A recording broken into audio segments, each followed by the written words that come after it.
Hello friends, welcome to Archana's delicious recipes. நம்ம வீடியோல இன்னைக்கு என்ன பார்க்க போறோம்னா ஒரு சூப்பரான கத்திரிக்காய் வறுவல் எப்படி செய்யலாம்ன்றத பார்க்கலாம்.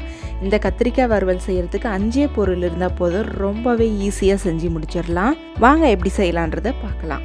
இந்த கத்திரிக்காய் வறுவல் செய்யிறதுக்காக நம்ம இன்னைக்கு ஊதா கலர்ல கத்திரிக்காய் எடுத்துஇருக்கோம். இந்த கத்திரிக்காய் நீளமா இருக்கும், பார்க்கவே ரொம்ப சூப்பரா இருக்கும். அதாவது இந்த கத்திரிக்காய் வறுவல் செய்யறதுக்கு நல்ல இலசான கத்திரிக்காவாக பார்த்து எடுத்துக்கோங்க. அப்போ தான் டேஸ்ட் ரொம்ப நல்லாயிருக்கும்.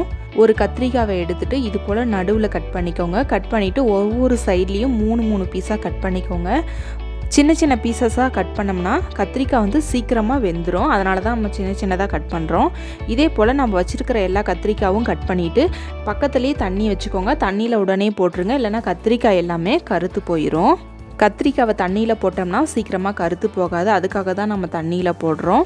எல்லா கத்திரிக்காவையும் இதே போல் கட் பண்ணி தண்ணியில் போட்டுக்கலாம். எல்லா கத்திரிக்காவும் கட் பண்ணியாச்சு. இப்போ நம்ம கத்திரிக்காய் வறுவல் செய்ய ஆரம்பிச்சிடலாம். அதுக்கு ஃபஸ்ட்டு ஒரு கடாயை சூடு பண்ணிக்கலாம். கடாய் நல்லா சூடான பிறகு நம்ம எடுத்து வச்சுருக்கிற எண்ணெயை சேர்த்துக்கலாம்.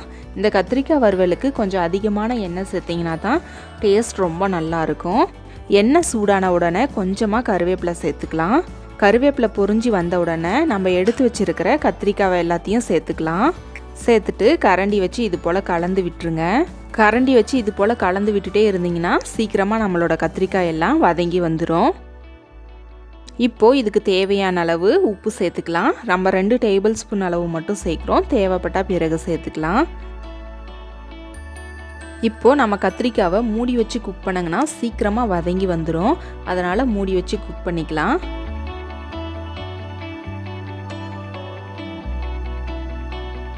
இப்போ ஓப்பன் பண்ணி பார்க்கலாம்.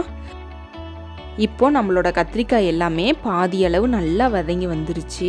இப்போ இதுக்கு தேவையான அளவு காரம் சேர்த்துக்கலாம். நம்ம எடுத்து வச்சுருந்த 3 டேபிள் ஸ்பூன் அளவு மிளகாய் தூளை அப்படியே சேர்த்துக்கலாம்.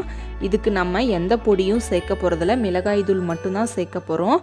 இது மட்டும் சேர்த்து செஞ்சாவே போதும், அவ்வளோ டேஸ்ட்டாக இருக்கும். மிளகாய் தூளை சேர்த்ததுக்கப்புறம் இது போல் நல்லா கலந்து விட்டுட்டே இருங்க. தண்ணி எதுவுமே சேர்க்கக்கூடாது. இதுக்கு பாருங்கள், நம்மளோட கத்திரிக்காய் எல்லாமே சூப்பராக வதங்கி வந்துருச்சு.